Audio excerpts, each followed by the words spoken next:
जो braking system है उसमें इम्प्रूवमेंट होना चाहिए था। ये लाइट्स काफ़ी वीक आपको महसूस होंगी। इसमें डिस्क ब्रेक के साथ साथ ABS भी होना बहुत ज़रूरी था। बिल्कुल मैं दिल से बताऊँ तो इसमें छठा गियर मांगती है गाड़ी, दिन में थोड़ा सा डाउन है। हेलो हैवी राइडर्स, क्या हाल है सबके। स्वागत है एक और नई वीडियो में। आज मैं जिस बाइक का रिव्यू लेके तुम लोगों के सामने आया हूँ वो है हमारी TVS Raider 125। इस बाइक के रिव्यू की डिमांड भाई बहुत ज्यादा आ रही थी जब से मैंने NS 125 की वीडियो बनाई थी कि भाई TVS Raider की वीडियो बनाओ, TVS Raider की वीडियो बनाओ। आज मैं तुम लोगों के लिए लेकर आया हूँ एक ओनरशिप रिव्यू। ये बाइक चल चुकी है 28,000 किलोमीटर, तो इसलिए मैं ये एक रिव्यू लेके आया हूँ कि जिससे तुम्हारे सामने जो रियल पिक्चर है वो इस बाइक की आ सके। बाइक को लॉन्ग राइड्स पे भी चलाया गया है, बाइक को शॉर्ट राइड्स पे भी चलाया गया है, तो बाइक को हर तरीके से टेस्ट किया हुआ है इन भाई ने। सारी डिटेल्स हम इस बाइक के जो ओनर है अमन भाई, उनके मुंह से हम लोग जानने वाले हैं। तो फटाफट वीडियो शुरू करते हैं और वीडियो को एंड तक देखना जिससे तुम्हारे जो सारे डाउट्स हैं वो सोल्व हो सके। तो चलिए शुरू करते हैं वीडियो को। तो अब हम अमन भाई को बुलाते हैं और अमन भाई आ जाइए आप। तो क्या हाल है अमन भाई आपके? मैं एकदम जानदार, शानदार, ज़बरदस्त। तो अमन भाई हम आज आपसे इस आपकी जो बाइक है TVS Raider इसके बारे में जानने वाले हैं सारी डिटेल्स। तो जो भी चीज़ें होंगी आप एकदम ट्रांसपेरेंट तरीके से बताइएगा कि जो भी चीज़ें आपने महसूस करी होंगी वो सब चीज़ें, ठीक है। तो सबसे पहला क्वेश्चन यही रहता है कि आपने ये बाइक कब परचेज की थी? ये बाइक मैं 4 नवंबर 2021 को लेके आया था, धनतेरस वाले दिन। अच्छा, तो जब ये आपने बाइक परचेज की तो ये बाइक आपको कितने की पड़ी थी?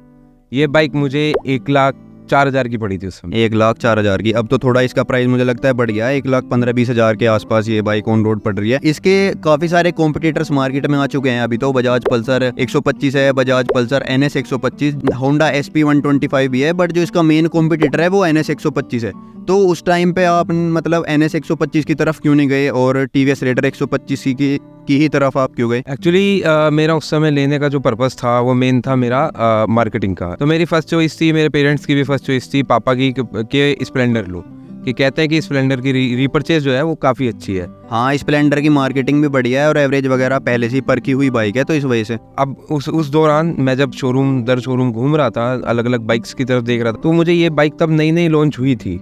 इसका अक्टूबर में लॉन्चिंग की गई थी, नवंबर में शोरूम पे आई थी, तो मैं इसकी टेस्ट ड्राइव लेके आया, मुझे बहुत अच्छी लगी। जब मुझे इसका माइलेज बताया गया कि इसका माइलेज 67 कंपनी क्लेम करती है, 67, तो मुझे ताज्जुब हुआ, ना मुझे विश्वास हुआ कि इतना एक्चुअल में इस बाइक का इतना होगा। बट मैंने हिम्मत करके मैंने ये बाइक परचेज कर ली। परचेज करने के बाद इसका ओवरऑल जो एवरेज की बात करूँ तो ये मुझे 55 to 60 वेरी करता रहता है बीच में। ज़्यादा अगर नॉर्मल चलाता हूँ, मैं नहीं भगाता, चौथे पाँचवें गियर में रखता हूँ नॉर्मल 40-50 की स्पीड के बीच में, तो ये मुझे आराम से 60-61 दे देती है। बट लेकिन अगर आप हाईवेज पे चलते होंगे तो जब तो 45 या 50 नहीं चलते होंगे तब तो यही है कि 70 प्लस ही चलते होंगे, क्योंकि हाईवेज पे तो मतलब डिस्टेंस कवर करना ही मुश्किल हो जाएगा। तो 70 की स्पीड पे कितना माइलेज दे देती है आपको?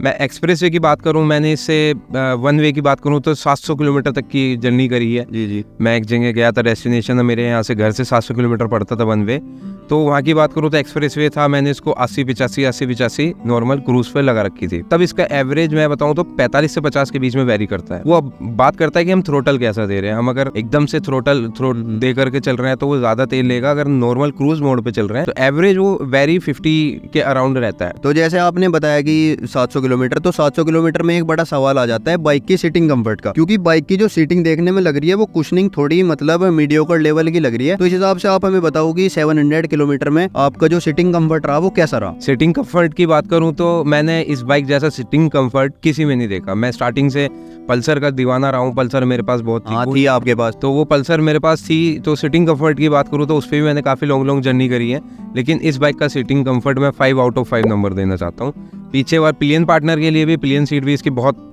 अच्छी है कंफर्ट के हिसाब से, और ड्राइविंग सीट भी इसकी बहुत कंफर्टेबल है। इसके अलावा अमन भाई अब एक इम्पोर्टेंट फैक्टर आ जाता है कि जब आप इतनी लंबी राइड करते हो तो आपका जो सर्विस इंटरवल होता है वो बाइक का कितना होता है यहाँ पे? सर्विस इंटरवल की बात करूँ तो इसका मीटर जो है, मीटर में ही सब कुछ आता है, मीटर में बताता है, वो सर्विस इंडिकेशन आता है उसका हर 2000 किलोमीटर पे। वो तो एक कंप्यूटराइज्ड सिस्टम है इसका कि हर 2000 पे वो इंडिकेशन आ जाएगा।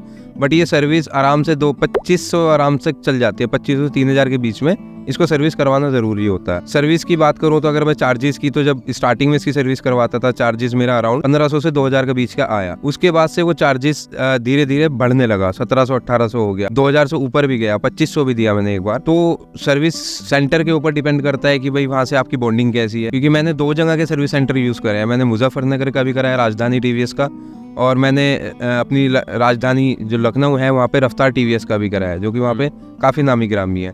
तो दोनों की सर्विस की बात करूँ तो सर्विस अच्छा रहा, वहाँ के सर्विस सेंटर के बंदे अच्छे थे। डिफरेंस की बात करूँ तो कि बिफोर सर्विस की ड्राइविंग में और आफ्टर सर्विस की बाइक राइडिंग में ज़मीन आसमान का फ़र्क हो जाता है, क्योंकि चीज़ें एकदम आपको रिन्यू मिलती हैं। वो चीज़ें तेल चेंज करके देंगे, आपके जितने भी पार्ट्स होंगे उनको टाइट करके देंगे, तो बाइक चलाने का एक अलग ही एक्सपीरियंस आता है आफ्टर सर्विस। पर ये काफ़ी अच्छी बात है कि बाइक की इतनी ज़्यादा इंप्रूव हो जाती है, पर लेकिन इसमें एक फैक्टर ये भी आता है कि बाइक में इतना ज़्यादा डिफरेंस फील क्यों हो रहा है, कि मतलब ऐसा होता है क्या कि बाइक के जो नट बोल्ट्स हैं वो थोड़े ढीले हो जाते हैं? वो तो हमारी जैसे गाड़ी चलती है और नॉर्मल बाइक 2000 किलोमीटर नॉर्मल होती है, बट इसको मैं जैसे कह रहा हूँ कि 2500-3000 तक बाई चांस हो जाता है, नहीं ऑन टाइम करवा पाते। 3000 किलोमीटर बाइक चला रहे हैं, उसमें कुछ ऊबड़ खाबड़ रास्ते भी आएंगे, कुछ सही रोडें भी आएंगी, तो बाइक गिरेगी भी। तो ये है कि कुछ पार्ट्स ढीले हो जाते हैं, तो वो हर चीज़, ये सर्विस सेंटर के लिए मैं तारीफ करूंगा कि वो एक एक पार्ट को चेक करता है, कोई चीज़ कहीं से लॉक तो मतलब कमजोर तो नहीं है, वीक तो नहीं है। जी जी जी, तो मतलब ये काफ़ी सही चीज़ है कि क्योंकि टीवीएस से काफ़ी ज़्यादा लोगों के इश्यूज रहते हैं सर्विस सेंटर से रिलेटेड, इसलिए मैंने सवाल आपके सामने रखा। बहुत बार क्या होता है, जैसे हम लोग सर्विस कराने जाते हैं तो कुछ चीज़ें हमारी टूट जाती हैं, तो जो इसके स्पेयर पार्ट्स हैं वो कितने महंगे हैं या अफोर्डेबल हैं, उनके बारे में आप क्या कहना चाहोगे? जैसे कि अभी बाइक नई है जी, अगर अपाचे से कंपेयर करूँ तो अपाचे काफ़ी पुरानी सीरीज़ है टीवीएस की, तो अपाचे के मोस्टली पार्ट्स बाहर भी मिल जाते हैं, आउटसाइड सर्विस सेंटर और अंदर भी है। ये बाइक नहीं है, इसके बाहर से तो मतलब ही नहीं, सर्विस सेंटर से बाहर इसके पार्ट मिल जाए कुछ नहीं मिलेगा, ना ही इसमें अगर आप ये सोचे कि अपाचे का कोई पार्ट लगेगा तो अपाचे का भी नहीं लगेगा। नई बाइक है, सर्विस सेंटर भी अवेलेबल कराने में थोड़ा टाइम लेती है। तो मन भाई ये बताओ कि बाइक में वाइब्रेशन का कुछ इशू महसूस हुआ है, मतलब हैंडल बार्स के ऊपर हाई स्पीड वाइब्रेशन है। जब क्रूज मोड पे बाइक चलती है तो आपको एक लेफ्ट साइड ज्यादा, मुझे तो लेफ्ट साइड ज्यादा महसूस होती है, एक हल्की सी वाइब्रेशन है। तो वाइब्रेशन केवल हैंडल्स के ऊपर ही है या फुट पैक्स पे भी यहाँ पे आपको वाइब्रेशन महसूस होती है? वाइब्रेशन सिर्फ आपको हैंडल पे महसूस होगी। तो अमन भाई एक बात बताओ, जैसे इस बाइक में एयर और ऑयल कूल्ड इंजन मतलब दोनों कंबाइन दिया गया है, तो आपको बाइक में जो हीटिंग मैनेजमेंट लगा वो कैसा लगा, कि ट्रैफिक में मतलब आपको हीट महसूस हुई हो या हाईवे पे महसूस हुई हो? नहीं, ऐसा तो कुछ नहीं है कि गर्म महसूस होती है जैसे कि नॉर्मल बाइक स्प्लेंडर की या पल्सर की बात करता हूँ, मैंने पल्सर काफी चलाई है। तो अगर हम दिल्ली जैसी जगह में ट्रैफिक के बीच में है तो वहाँ पे क्या था कि हमारे पैरों पे ना महसूस होती थी गर्मी। जी जी। इसका इंजन का पता नहीं लगता है। ये सर्दियों में जैसे मोस्टली बाइकें स्टार्ट होने में दिक्कत करती हैं सुबह के टाइम, हमेशा से रहा है, और मैं तारीफ करता हूँ टीवीएस की कि जो टेक्नोलॉजी इसके अंदर दी है शायद ही वो मैंने किसी और बाइक के अंदर देखी है। आपको सिर्फ बटन दबाने की देर है, ये किसी भी मौसम में कहीं भी खड़ी हो, पहाड़ों पे खड़ी हो, तुरंत स्टार्ट है, तुरंत स्टार्ट हो जाएगी। और इसका मुझे लगता है यहाँ पे 2 मोड दिए गए हैं, एक पावर मोड है और एक इको मोड है। अगर आपको ज्यादा मतलब पावर चाहिए तो पावर मोड पे चला सकते हो, और इको मोड में चाहिए तो इको मोड पे चला सकते हो। चेंज होता है तो उसमें आपको थ्रोटल छोड़ने की जरूरत पड़ती है, वो 1 सेकंड का वक्त लेता है। अगर हमने थ्रोटल दिया हुआ है, हम रेस चला रहे हैं और ऑन रेस के बीच में हम चेंज करेंगे तो वो चेंज नहीं होगा। उसके लिए हमें थ्रोटल छोड़ने की जरूरत पड़ेगी। Okay okay. अमन भाई एक बात बताओ, जैसे इस बाइक में काफी एडवांस फीचर दिया गया है ये डिजिटल इंस्ट्रूमेंट क्लस्टर का, और ये भी कलरफुल TFT डिस्प्लेस में दी गई है, तो इसकी जो विजिबिलिटी है वो दिन के टाइम में कैसी है और रात के टाइम में कैसी है? रात के टाइम में ऑब्वियसली बात है कि ज्यादा वो फोकस करेगा क्योंकि ब्राइटनेस ज्यादा होगी अंधेरे की वजह से। दिन में इतना कोई डाउन नहीं है, बट हाँ कंपेयर टू नाइट दिन में थोड़ा सा डाउन है। लेकिन नॉर्मल इसकी डिस्प्ले क्या है कि वो ऐसे फ्लैट नहीं है, इसकी थोड़ी सी ऊपर है, इस वजह से हमें दिख जाता है, एक ड्राइवर के लिए इनफ है, मतलब विजिबल हो जाती है इन्फॉर्मेशन, कोई दिक्कत नहीं है। तो अमन भाई इसमें हमें 5 गियर जैसे मिलते हैं, 5 स्पीड मैनुअल गियर बॉक्स हमें इसमें मिलता है, तो आपको लगा कि कभी कि मतलब 6 गियर इसमें हो सकता था या मतलब 5 गियर्स इनफ है इसमें? यहाँ पे ये बहुत अच्छा सवाल पूछा आपने। बिल्कुल मैं दिल से बताऊं तो इसमें 6ठा गियर मांगती है गाड़ी, लेकिन मांगती है हाईवे, क्योंकि जिस तरह की इसके इंजन में ताकत है और एक्सप्रेस वे मिलने के बाद आपको पता नहीं लगेगा आप 100 की स्पीड पे कब पहुंच गए हो। तो अमन भाई बाइक की ब्रेकिंग के बारे में आप क्या कहना चाहोगे, क्योंकि फ्रंट में इसमें डिस्क ब्रेक है और जो पीछे है उसमें ड्रम ब्रेक दिए गए हैं, तो ब्रेकिंग एक्सपीरियंस कैसा है? ब्रेकिंग की बात करूँ तो इस कंपनी ने इस बाइक के अंदर एक अच्छाई भी दी है और एक बुराई भी है। अच्छाई ये है कि आप नॉर्मल एक्सप्रेस वे पे लॉन्ग राइड पे जा रहे हो, आपकी गाड़ी की स्पीड 75-80 के बीच में है, तो सडनली कुछ भी आगे आ जाता है, सडनली क्योंकि रोड है पता नहीं लगता, तो आप ब्रेकिंग इतनी अच्छी है कि आप जैसे इसके ब्रेक पैडल पे पैर रखोगे तुरंत बाइक आपके कंट्रोल में आएगी, क्योंकि इसमें डुअल चैनल ब्रेक है, इसमें कनेक्टेड है, जितना आप पैर के ब्रेक लेते हो ड्रम ब्रेक जितना लेते हो, कॉम्बी ब्रेकिंग सिस्टम है इसमें, कमी की बात करूँ तो कमी ये है कि जिस तरह की इसमें ताकत है, जिस तरह का इसका इंजन है, इसमें डिस्क ब्रेक के साथ साथ ABS भी होना बहुत ज़रूरी था। अमन भाई, एक बहुत इंपॉर्टेंट फैक्टर आ जाता है हमारा यहाँ पे नाइट राइड्स का, क्योंकि इंडिया में नाइट राइड्स काफ़ी ज़्यादा हम लोग करते हैं। तो इसमें जो आपका एक्सपीरियंस रहा वो कैसा रहा? LED की बात करूँ तो इन सिटी की भी बात करूँगा और आउटसाइड ऑफ द सिटी की भी बात करूँगा, मेन रोड्स की। जी जी। तो इन सिटी के लिए अगर देखा जाए तो बाइक की लाइट अच्छी है, बट हाँ अगर हाईवेज की बात करूँ तो हाईवेज में आपको ये लाइट्स काफ़ी वीक आपको महसूस होंगी। तो भाई ये एक इम्पोर्टेंट बात है। तो यहाँ पे तुम मतलब एक्सटर्नल लाइट्स जो है वो इंस्टॉल करा सकते हो अगर तुम्हें यहाँ पे विजिबिलिटी की दिक्कत होती है। तो आज के टाइम में अगर तुम्हें लगता है कि TVS रेडर 125 में कुछ चीज़ें इंप्रूव हो सकती हैं, तो वो चीज़ें क्या हैं कि जो इस बाइक को एकदम परफेक्ट बाइक बना दें और लोग NS 125 की तरफ जाने के बजाय इस बाइक की तरफ देखें? देखो, अगर मैं बात करूँ इंजन से लेकर के बॉडी तक की, तो इंजन इसका बहुत दमदार है। जो ब्रेकिंग सिस्टम है उसमें इम्प्रूवमेंट होना चाहिए था, और फ्रंट हेडलाइट्स हो गई, लाइट्स इम्प्रूव होनी चाहिए थी।